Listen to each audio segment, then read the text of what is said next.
வத்த குழம்பு செய்வதற்கு முன் முந்திரி 150 கிராம், கசகசா 100 கிராம், பொட்டுக்கடலை 100 கிராம் ஊற வைத்துக் கொள்ள வேண்டும். ஸ்டெப் 2.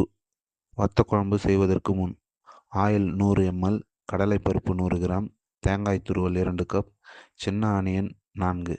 இதை மிதமான அளவு வறுத்து எடுத்து வைத்துக் கொள்ள வேண்டும். ஸ்டெப் 1இல் வறுத்த பொருட்களையும் ஸ்டெப் 2வில் ஊற வைத்த பொருட்களையும் எடுத்து மிக்ஸி ஜாரில் போட்டு பவுடராக அரைத்து வைத்துக் கொள்ள வேண்டும்.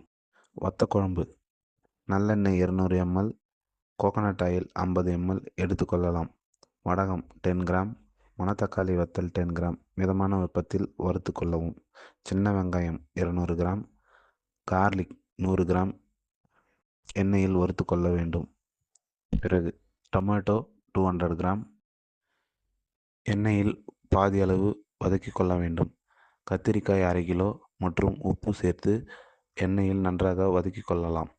பிறகு மல்லித்தூள் 15 கிராம், சில்லி பவுடர் 15 கிராம், குழம்பு சில்லி பவுடர் 15 கிராம் சேர்த்து தூவி நன்றாக மிக்ஸ் செய்து கொள்ளலாம்.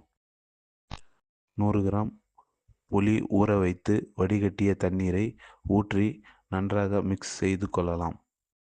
காரம் உப்பு சரி பார்த்த பிறகு நன்றாக கொதிக்க வைக்க வேண்டும். கொதிக்கும் போது அரைத்து வைத்த பொருட்களை மேலே தூவி தண்ணீர் அளவு குறைந்த பிறகு ஆயில் பபுள்ஸ் மேலே வரும் வரை சமைக்க வேண்டும்.